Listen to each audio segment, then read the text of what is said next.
biso eza nango boyimbisanga eza Moïse Mbiete eza Michel Bakenda te eza Mike Kalamba te eza basala nzambo ba ba désordre na ba vidéo na ba Facebook te mais mutakufela biso Yesu Christ Masia. La Bible déclare il est le même hier aujourd'hui éternellement. Il a payé un grand prix sur la croix de Golgotha. Il avait dit tout est accompli. Tout était accompli sur la croix de Golgotha.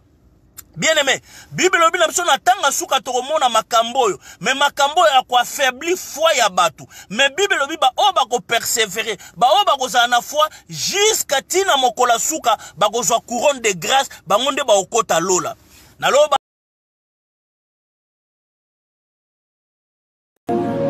Kila sur sans molimo nani akofutango Musalo yo sambo nzambe na kolia dongo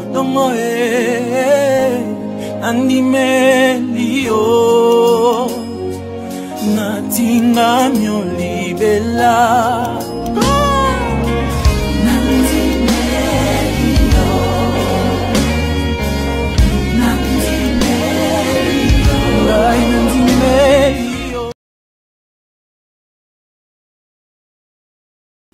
Nous venons de chanter là, Jésus-Christ, il est le même hier, aujourd'hui et éternellement. Jésus, il est le même, il ne change pas.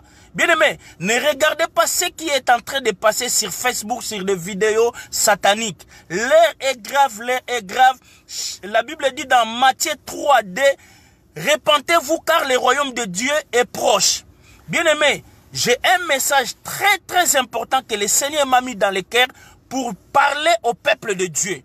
Et je veux juste parler surtout en lingala parce que le message concerne l'église, particulièrement l'église congolaise ou les enfants de Dieu. Parce que là où nous voyons des vidéos qui sont en train de circuler, ça peut affaiblir la foi de beaucoup des enfants de Dieu.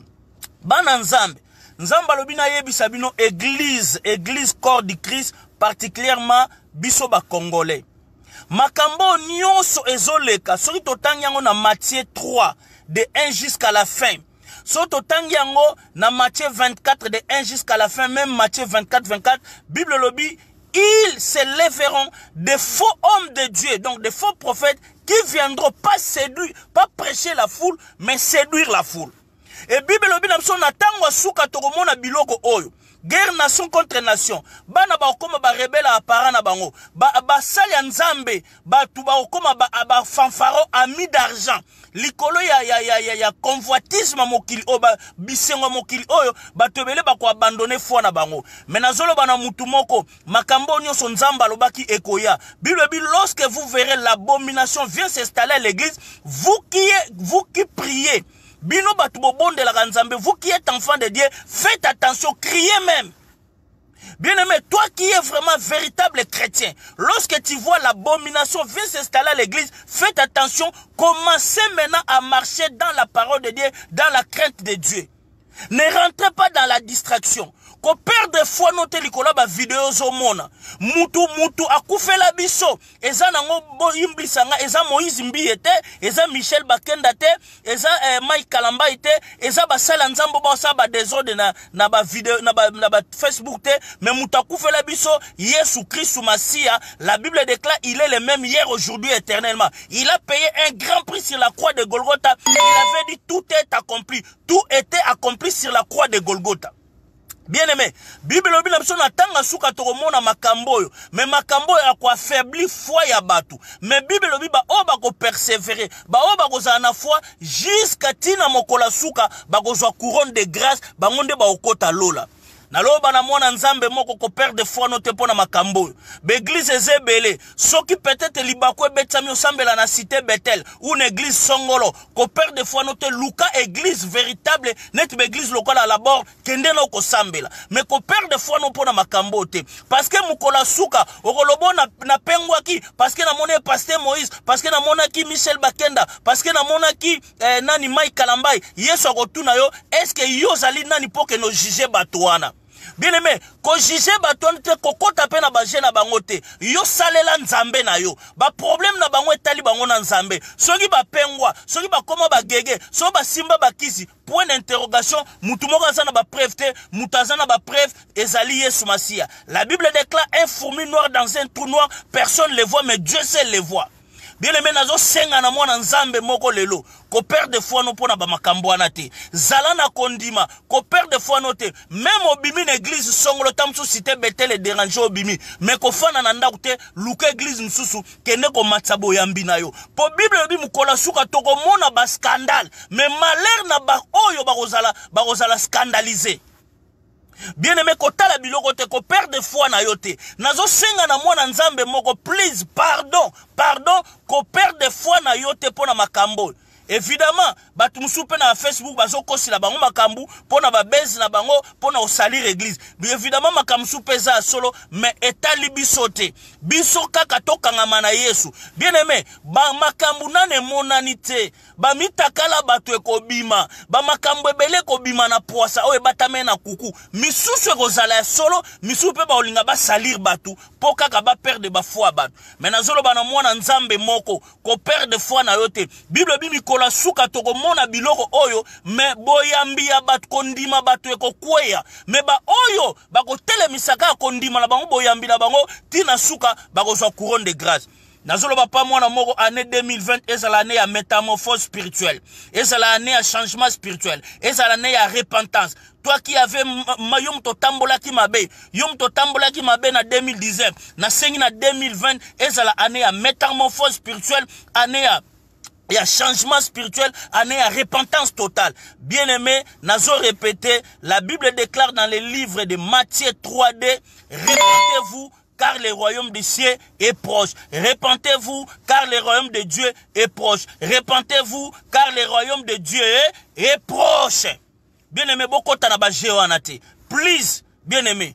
Mutu akufela biso Yesu Christ, il est le même hier, aujourd'hui, éternellement. Eza pasteur Moïse Mbiete, eza Mike Kalamba ite, eza Bakendate, eza Basala Nzambe otozo monate, zangate, eza mutu mokote, meza Yesu Masia. Bien aimé, nanu to mona bolumbo Yesu likole kulu se pengu se batute, bien aimé yangwe memi biso na lola yangwe bongol biso mitema. Mais ba bolumbo batwane koko pengu sa batpo baza imparfait. Mais bolumbo mutu aza parfait sur la croix de Golgotha et Ngusaki muté bien au contraire yangwe comme si biso lelo bana nzambe bien aimé nazolo bana bino bien aimé babolumbo batwana epengusa binote bilo bi makambo o nyoso lorsque vous verrez l'abomination va s'installer dans les lieux très saints faites attention.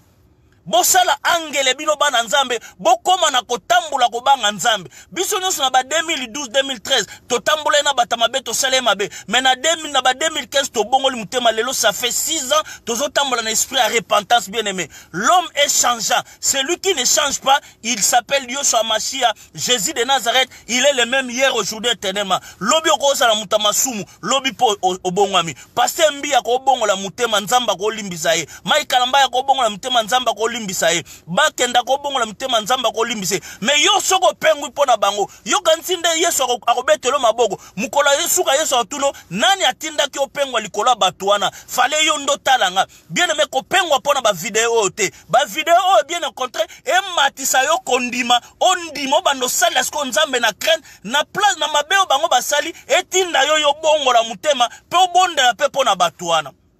Bien aimé, l'église de Dieu, l'église qui est universelle, qui est le corps du Christ, est sans tâche, sans ride, et zali na perfection. L'église lokonde mutuba makamba mabelo sama. Et Bible c'est le ban abisso dans Matthieu 24-24, ils se lèveront des faux hommes de Dieu qui viendront séduire même la foule. Ya mozo mo l'église aba foule wana, bazo bimsa ba magorodo ba mpese ba nina binyo sote. L'église aba foule neta ba la borne, ba findelpi ya pasteur Dalo, ba louange à papa ngala, c'est ça l'église a bien exemplaire. Mais la plupart l'église au moment alimete ba bimsa ba pese ba magorodo ba nini, pour ça l'attention. Bon luka église a bien beau que nous semble la bien aimé. Bible lobi na biso Eli alobi na tikalinga monzamba bino nazana plus de 5000 réserves devant ba prophète 450 prophètes à Baal.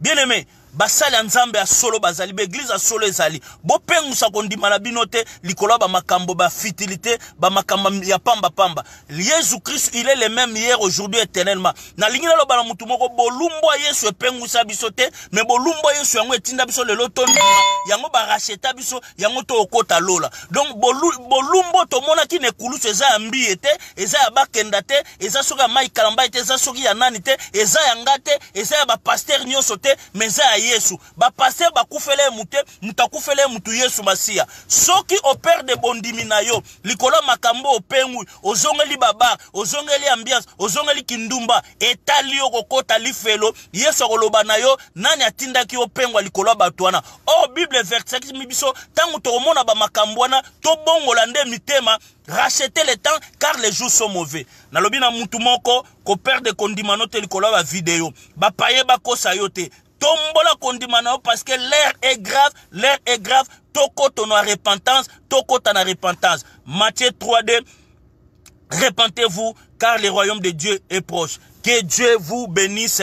C'était votre humble serviteur, le prophète Ézéchias Mbuku, la bouche autorisée, l'ainsi dit l'Éternel. Nzambe mutatinda gina lo banabino, bo tombola ba foi na bino bo kota na ba distraction ante parce que nyo sezo salama ezaka ka accomplissement parole et lobaki bilogo o nyoso. Et lobi lorsque vous verrez l'abomination vient s'installer dans les lettres saintes, faites attention, criez même. Et Bible bina biso makambo nyonso ekosalama po ekitisa kondima ya batu po batu bakota na distraction. Mais na lobi na mwana nzambe moko kokota na distraction te tombola foi na yo. Soko moni église songoleza mabe kende na église pakala lukel elongi na nzambe. Pe église yo okende senga discernement ya don de discernement. Parce que dans le don de discernement, nous avons 4 esprits. L'esprit de Dieu, l'esprit de l'homme, l'esprit démoniaque, l'esprit satanique, l'esprit démoniaque, donc l'esprit des démons. L'église qui a distingué 4 esprits. Est-ce que molimo nzambe zanga l'église wana ou molimo mutuye mo pasteur mutaosa na molimo na. Est-ce que ça molimo satate mutezo agir na église wana ou bien ça molimo ba démon. To senga don discernement des esprits avant to kende na l'église ou to samba la l'église. Et Nazolo bana mwana nzambe moko banda siko ko créer relation personnelle na Jésus, intimité na Saint-Esprit. So créer relation personnelle na Jésus ako tombola yo, Yesu ako pambolo. So créer intimité na Saint-Esprit, Saint-Esprit ako diriger yo, ako loba na yo même avant l'église prophète loba na yo, ye moko Yesu ye molimo mo santa lobi na yo, ako peso ba directive. Tokanga mananzambe, to perdre ba foi na biso pona bamba fitilité ote. Bible bi lorsque vous verrez tout cela, Bible bi beaucoup m'entend encore foi na bino, mais bo perdre foi na bino te. Tika nzamba pambola yo. Tombola foi na yo esika ozali. Matisa encore dimension foi na yo. Zaché batu bazalaki ebele foule lekaki. Mais Zaché zaki na posa mona Yesu. Bible bi Zaché mataki likolo nzete. Tanga mati likolo nzete Yesu amoni tête à tête mbunza mbunzu. Alobi kita kobanda lelo bokonza likolo koti na ndakuno. Nalobi na mutu moko sala geste ya Zaché. Matisa foi na yo. Matisa foi na yo. Likolo na nzete. Yesu amona yo. Pop bokonza na likolo kota na ndakuno yo. Kolembisa foi na yo te. Zaché paki full te full waneza ba video tozomona mais Zaché zaki na posa ya Yesu amataki likolo nzete Yesu amoni alobi ko banda lelo bo continue likolo koti na ndaku na yo matisa foi na yo zwa sala geste à Zaché matisa foi na yo Yesu akota bo continue likolo na ndaku no. Que Dieu vous bénisse, ne vous troublez point. Makambo sinzamba loba yango eza accomplissement to tombola nde ba foi na biso to kota na repentance. L'air est grave, repentez-vous car le royaume de Dieu est proche. Que Dieu vous bénisse. C'était votre humble serviteur, l'homme de la repentance, le prophète Ézéchias, Mbuku. Que Dieu vous bénisse. Tomonani, Nzambe apambola yo, mama na biso, mama Anne Kalambaye, Pasteur Carlos, Nzambe apambola yo, mama na biso charmante Makanzu, Nzamba apambola yo, la prophète Daniela, la prophétesse Daniela, la réserve de l'Éternel, Nzamba apambola yo, mama capitaine, mama Mireille Mbweso, capitaine de la gloire de Jésus Christ, Nzamba apambola yo, moyembi na kolo Ivo moyembi na moma lopango la reine, Nzambe apambolo mosakoli meta na lont na nini, Nzamba apambola yo, mama mosakoli Sabaot ozo sala milulu mikolo oyo mwasi ya pasteur na biso Katala. Nzambe apambola yo tozo soutenir bino egolega kitoko na kombo na Yesu. Nzamba pambolo mama Emerance Mayala, Jolie Mayala, nani Adrienne Mayala, bino nyonso nzamba pambola bino. Bendela Yesu Masia ekoya te na famille Mayala botombola ngoka ndenge botombola kango. Nzamba pambolo Alice Munganga leki ya mama Mireille capitaine o azolanda ye akomi sous capitaine ye mtazolanda mama Mireille na église la gloire de Jésus. Nzamba pambola bino nyonso évangéliste prophète gloire mola mama Nasha mola. Nzamba pambola yo évangéliste Ntimba. Nzamba pambola bino nyonso pasteur Nobe ban église la gloire de Jésus Christ nyonso ba o natangi te Msuna bosani kombo nzambe apambola bino lola e batela bino au nom de Jésus-Christ. On est ensemble. Rachetez le temps car les jours sont mauvais. Jésus-Christ revient bientôt. Matthieu 3D. Repentez-vous car le royaume des cieux est proche. Nzambe apambola bino. Tokutani dimanche na 14h na église la gloire de Jésus-Christ pour na kit pardon, il y a louange et adoration. Bye bye. Ainsi dit l'Éternel, ne perdez pas votre foi, mais augmentez encore la foi en Jésus-Christ, car dans les derniers jours, Nzambe akopesa yo couronne de grâce ya munene. Nzambe apambola bino na kombo na Yesu. Amen.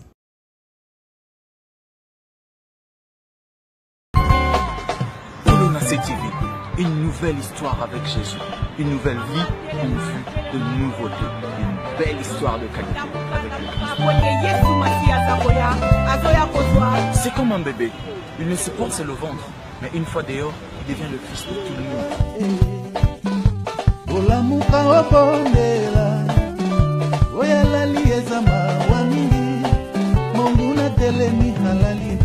Je suis en train de dire aussi que les prédications et Gozala chaud, alors les titres, n'en parlons pas, parce que ici nous sommes sincères avec vous. Nous vous parlerons et nous nous adresserons à votre cœur. Jésus-Christ est Seigneur. Voilà pourquoi j'ai envie de vous dire Tolona Sétive, 100% Jésus-Christ. C'est les armes de Dieu, maman. La coquille, maman.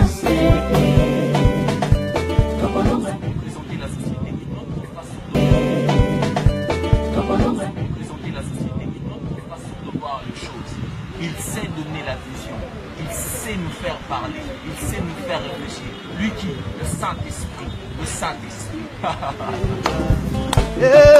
Nous sommes de Dieu, il nous vient prendre partout dans le monde, de partout dans le monde. Depuis l'Asie, en Océanie, de l'Amérique du Sud, en Amérique du Nord, de l'Afrique, de la RDC, la République démocratique du Congo, à Kinshasa précisément, et à la ville sœur, le Bumbashi, nous serons ensemble, afin de transmettre le message du Seigneur. C'est ainsi que nous vous présenterons une émission, parmi nos émissions telles que l'écho de l'Albâtre, parmi les émissions que nous aurons comme le Sentinelle, parmi les émissions, nous en aurons